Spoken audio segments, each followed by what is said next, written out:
Is-sitwazzjoni tal-assess tal-Pulizija hija waħda imwera, dan qalu l-Viċi President tal-Malta Police Union Marlon Healy f'kummenti lil dan l-istazzjon hekk kif issa l-Pulizija ilhom xhur sħaħ jilmentaw dwar dawn il-kundizzjonijiet. Il-Pulizija jqattaw il-maġġoranza tal-ħin tagħhom fassa b'kundizzjonijiet diżastrużi u l-MPU diġà ppubblikat ritratti fuq il-mezzi soċjali tal-kundizzjonijiet li hemm fuħut mill-assess tal-Pulizija. Is-sitwazzjoni tal-assess hija waħda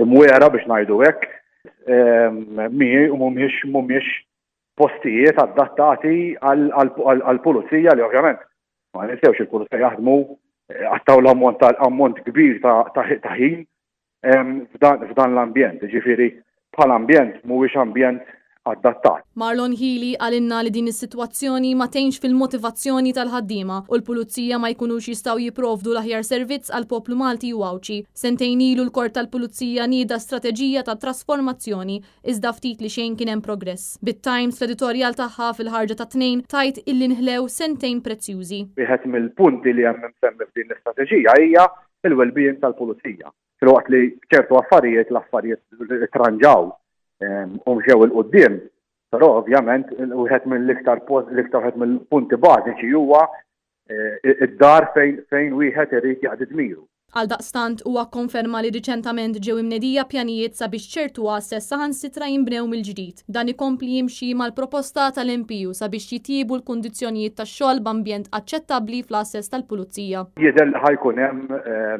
restawr intensiv ċertu diversi assess ħafna minnhom huma l-istess assess li aħna tellajna r-ritratti dwarhom. Dawn id-diskussjonijiet għadhom biss il-bidu għaliex għad hemm ħafna xogħol li għadu jrid isir. Iżda l-MPU tittama li jsir aktar progress fi żmien li ġej biex titħares il-kwalità tal-ħajja tal-Pulizija.